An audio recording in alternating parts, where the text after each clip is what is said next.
Everyone, start करते हैं exercise 13A।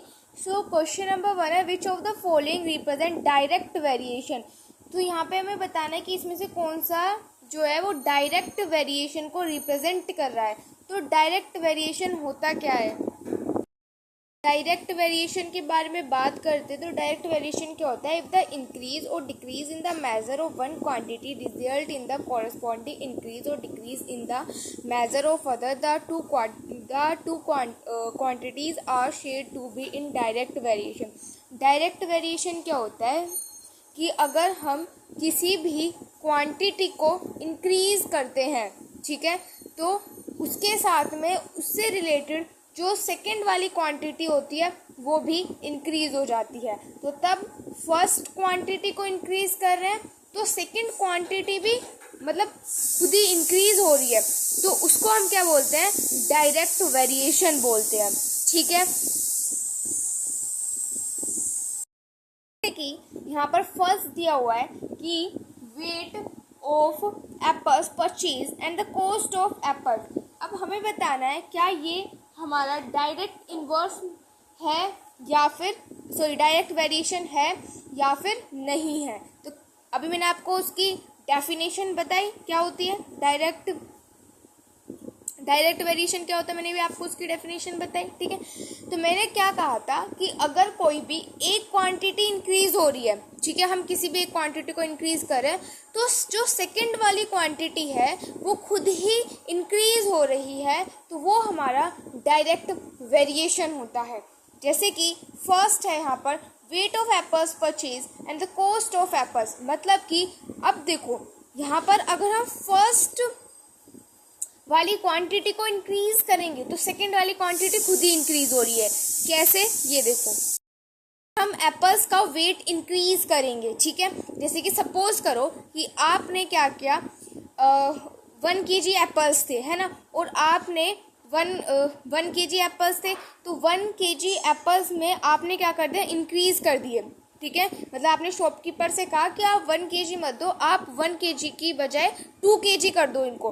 अब देखो, तो जो 1 kg के लिए जो कॉस्ट लग रही थी, तो क्या वो 2 kg के लिए भी लगेगी? नहीं, 2 kg अगर जैसे हमने भाई 1 kg से 2 kg कर दिए, तो हमने यहाँ पर एप्पल्स का जो वेट है वो इंक्रीज कर दिया, तो साथ ही साथ में जो उसकी कॉस्ट होगी वो भी तो इंक्रीज होगी, है ना। अब जो 1 kg के लिए जो कॉस्ट थी वो थोड़ी रहेगी, 2 kg के लिए भी 2 kg के लिए तो उसका डबल हो जाएगा। ठीक है, तो वही है यहाँ पर। तो ये हमारा क्या हो जाता है, डायरेक्ट वेरिएशन होता है कि अगर हम एप्पल्स परचेज कर रहे हैं तो उनका वेट अगर हम इंक्रीज कर रहे हैं तो जो कॉस्ट है एप्पल्स की वो भी इंक्रीज हो जाएगी। तो क्या ये हमारा डायरेक्ट वेरिएशन है? यस। क्यों? क्योंकि अगर हम फर्स्ट क्वांटिटी को इंक्रीज कर रहे हैं तो हमारी जो सेकंड वाली क्वांटिटी है वो ऑटोमेटिकली इंक्रीज हो रही है, तो ये हमारा डायरेक्ट वेरिएशन है। तो यहाँ पर आप इसको टिक भी कर सकते हो या फिर लिख सकते हो यस कि ये हमारा डायरेक्ट वेरिएशन है। देखो, distance travel and time taken if a car is not moving at a uniform speed. अब यूनिफॉर्म स्पीड क्या होती है? यूनिफॉर्म स्पीड का मतलब होता है कि अगर जैसे कि हम टाइम इंक्रीज कर रहे हैं, मतलब जैसे कि टाइम इंक्रीज हो रहा है 1 सेकेंड 2 सेकेंड 3 सेकेंड, तो इस तरीके से हमारा टाइम इंक्रीज हो रहा है, तो उसी के रेस्पेक्ट में जो स्पीड है वो भी हमारी इंक्रीज हो रही है कॉन्स्टेंटली। मतलब अगर हमारा टाइम इंक्रीज हो रहा है तो जो हमारी स्पीड है वो भी इंक्रीज हो रही है। तो इसका मैं एक बार आपको ग्राफ बता देती हूँ कि किस तरीके से होता है, तो उससे आपको समझ में आ जाएगा कि आप इस वाले ग्राफ से समझ सकते हैं कि यहाँ पर यूनिफॉर्म स्पीड है इसकी। ये वाला ग्राफ क्या रिप्रेजेंट कर रहा है? यूनिफॉर्म स्पीड को रिप्रेजेंट कर रहा है। कैसे? देखो, अगर मैं यहाँ पे 1 लिखूँ, 2 लिखूँ, 3 लिखूँ, 4 लिखूँ, मतलब ये टाइम है, यहाँ पर हमारे पास टाइम है, यहाँ पे हमारे पास स्पीड है। ठीक है, तो देखो अगर यहाँ पे 1 सेकेंड है तो आप यहाँ पे 5, 10, 15, 20 इस तरीके से ले सकते हैं। ठीक है, अब देखो, तो यहाँ पे अगर 1 टाइम है, मतलब 1 सेकेंड है, तो 1 सेकेंड पर जो स्पीड थी वो 5 थी। फिर जैसे ही 2 सेकेंड हुए, 2 सेकेंड पर 10 हो गई। जैसे ही 3 सेकेंड्स हुए तो 3 सेकेंड्स पर 15 हो गई। जैसे ही 4 सेकेंड्स हुए तो 4 सेकेंड्स पर 20 हो गई। तो मतलब क्या है कि जिस तरीके से हमारा जो टाइम है वो बढ़ता जा रहा है, तो उस तरीके से जो स्पीड है वो भी बढ़ती जा रही है। समझ में आया? तो इसको हम क्या कहते हैं? Uniform speed. पार्ट में बोला गया है कि डिस्टेंस को ट्रेवल्ड किया जा रहा है और वहाँ पर टाइम, डिस्टेंस और टाइम हो रहा है। तो if a car is not, लेकिन यहाँ पे जो कार है वो, इसको ध्यान से देखो, नोट लिखा हुआ है यहाँ पे कि वो एक यूनिफॉर्म स्पीड से मूव नहीं कर रही। ठीक है, तो अगर वो यूनिफॉर्म स्पीड से मूव नहीं कर रही तो इसका मतलब है कि टाइम के रेस्पेक्ट में जो डिस्टेंस है वो ट्रेवल नहीं हो रहा। मतलब कि कभी ऐसा हो रहा होगा कि 1 सेकेंड पर मूव किया, फिर उन्होंने क्या पता ब्रेक ले लिया हो, है ना, लेकिन टाइम तो बढ़ता है, टाइम तो स्टॉप नहीं हो सकता, वो तो रुक सकते हैं ना, कहीं पर ब्रेक ले सकते हैं, लेकिन टाइम तो हमारे पास, टाइम जो है वो तो नहीं रुक सकता, है ना, तो टाइम तो बढ़ता रहेगा। लेकिन उन्होंने जो ब्रेक लिया है वो, वहाँ पर उन्होंने क्या ले लिया? ब्रेक ले लिया, तो वहाँ पर उन्होंने वहाँ पे वो डिस्टेंस को ट्रेवल नहीं करे, वहाँ पे उन्होंने ब्रेक ले लिया। ठीक है, तो ये इसका क्या हो जाएगा? नो हो जाएगा। तो ये हमारा डायरेक्ट वेरिएशन थोड़ी हुआ, क्योंकि अगर ये डायरेक्ट वेरिएशन तब होता तब यहाँ पे नोट नहीं होता। ठीक है, सी पार्ट देखो, number of articles purchase and there cost. ये तो देखो फर्स्ट पार्ट की तरह ही है, जैसे फर्स्ट पार्ट था सेम ऐसे ही ये हमारे पास इसका सी पार्ट है ना, कि अगर हम नंबर ऑफ आर्टिकल्स जो है उनको इंक्रीज करेंगे तो जो उनकी कॉस्ट है वो भी क्या हो जाएगी? इंक्रीज हो जाएगी।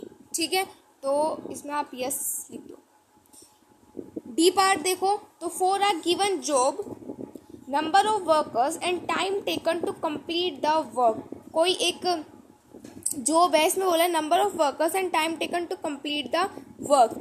देखो ये भी यस है। कैसे भाई? अगर हम नंबर ऑफ वर्कर्स को इंक्रीज करेंगे तो जो टाइम होगा कंप्लीट करने का, देखो जैसे कि अगर कोई काम है, अगर उसको एक पर्सन करेगा तो उसको ज़्यादा टाइम लगेगा, लेकिन अगर उसी वर्क को एक कोई ग्रुप बना के कर ले, 4-5 का कोई भी ग्रुप बना के कर ले, तो वो काम जल्दी फिनिश हो जाएगा। तो मतलब नंबर ऑफ वर्कर्स हम इंक्रीज करेंगे तो जो टाइम लगेगा वो कंप्लीट वर्क करने में वो जल्दी लगेगा। तो यहाँ पर अगर नंबर ऑफ वर्कर्स इंक्रीज हो रहे हैं तो यहाँ पे time taken to complete the work भी ये इंक्रीज हो रहा है, तो यहाँ पे ये यस हो जाएगा। नंबर 2 देखो, यहाँ पे हमें ये टेबल दी हुई है, तो इसमें हमें एक्स एंड वाई फाइंड, देखो इसमें दिया find if x and y vary directly. तो हमें बताना है कि जो एक्स एंड वाई है वो डायरेक्टली वेरी कर रहे हैं या फिर नहीं। तो देखो डायरेक्टली वेरी कब करेंगे? तब इनका सभी का रेशियो अगर सेम आता है तो ये डायरेक्टली वेरी करेंगे, अगर इनका रेशियो डिफरेंट आता है तो ये डायरेक्टली वेरी नहीं करेंगे। ठीक है, कैसे? अब देखो 36 और 108 है, तो इसका आप रेशियो फाइंड कर लो। रेशियो फाइंड करने का मतलब है कि आप इनको डिवाइड कर लो। तो देखो 36 एंड 108 का रेशियो फाइंड करेंगे, मतलब क्या करेंगे? सिंपल इन्हें डिवाइड कर देंगे, तो हमारे पास क्या आ जाएगा? 36 1 जा एंड ये कितना हो जाएगा? 36 3 जा। तो इसका रेशियो क्या आ गया? 1/3 आ गया। इसका देखो 32 1 जा एंड 32 3 जा 96, इसका 1/3 आया, इसका भी 1/3 आ गया। 28 1 जा एंड 28 3 जा 84। ऐसे ही 24 1 जा एंड 24 3 जा 72। ऐसे ही 20 1 जा एंड 23 जा 60। 16 1 जा एंड 16 3 जा 40। तो देखो यहाँ पे जो सभी की जो रेशियो है वो क्या है? सेम आए, 1/3 1/3 1/3 1/3 1/3 1/3। तो इसलिए यहाँ पर ये क्या हो जाएगा? इन्होंने बोला था क्या एक्स एंड वाई वेरी करेंगे डायरेक्टली, तो यहाँ पर क्योंकि इन सभी का रेशियो जो है वो सभी का सेम आया, तो इसलिए यस ये जो है वेरी करेंगे डायरेक्टली। सेकेंड पार्ट करें। सेकेंड पार्ट में देखो इनका रेशियो फाइंड कर लो, 2 4 8 2 3 6, 4/3 आ गया। इसको आप कर लो किससे? 2 से ही कर लेते हैं। 2 6 12 एंड 2 5 10, इसका क्या है? 6/5 आ गया। तो आप यहाँ पे देख सकते हो कि ये सेम नहीं होगा, मतलब ये डायरेक्टली वेरी नहीं करेगा, क्योंकि भाई इनका रेशियो डिफरेंट आ गया। अब 2 का ही रेशियो डिफरेंट आ गया, और का भी डिफरेंट हो सकता है, और का बाकी अगर सेम भी होगा तो, लेकिन यहाँ पे एक का तो डिफरेंट आ गया, तो अगर डिफरेंट आ गया तो ये हमारा डायरेक्टली वेरी नहीं करेगा। तो यहाँ पे आप इसको इस तरीके से नो लिख देंगे, या फिर आप लिख देंगे x and y are not vary directly. ठीक है, ये देख लो ये करेगा कि नहीं। तो देखो 1/3 आ गया, 1/3 आ गया। इसको देखो एक बार 14,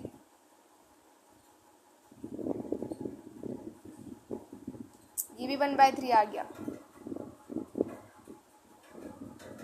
ये देखो 17/68 का ये देखते हैं 1/3 आता है क्या? नहीं, ये तो नहीं आ रहा है, ठीक है। ये हमारे पास 1/3 का रेशियो नहीं आएगा, ये कुछ डिफरेंट रेशियो आएगा।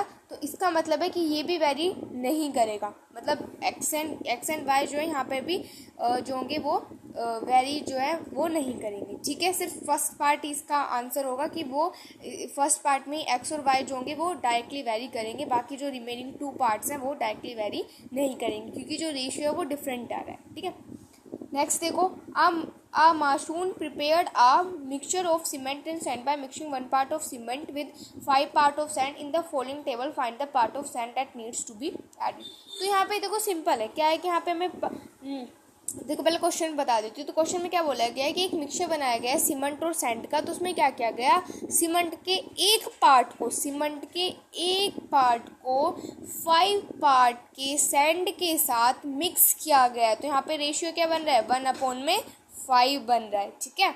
तो in the following table find the part of the sand that need to be added. तो यहाँ पे हमें जो टेबल है इसको कंप्लीट करना है। तो मतलब हमें सिंपल 1/5 का रेशियो बनाना है यहाँ पर, ठीक है। अब देखो यहाँ पे 1/5 का रेशियो क्या बनेगा, अगर मैं यहाँ पे 15 लिख दूँ तो क्या 1/5 का रेशियो बन जाएगा, बिल्कुल भाई। 3 1 3, 3 5 15 आ तो गया 1/5। यहाँ पे देखो, यहाँ पे मैं 1/5 कैसे लिखूँ, तो 6 की मल्टीप्लाई 5 से कर दो तो क्या हो जाएगा 30। तो अगेन 6 1 6 एंड 6 5 30 हो गया।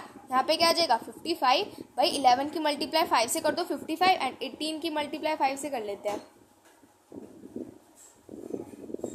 तो क्या आ जाएगा 90, ठीक है। तो अब इन सबका आप इनका रेशियो फाइंड करोगे तो 1/5 ही तो आएगा, है ना। तो ये क्या हो जाएगा हमारा इसका क्वेश्चन नंबर 3 का आंसर।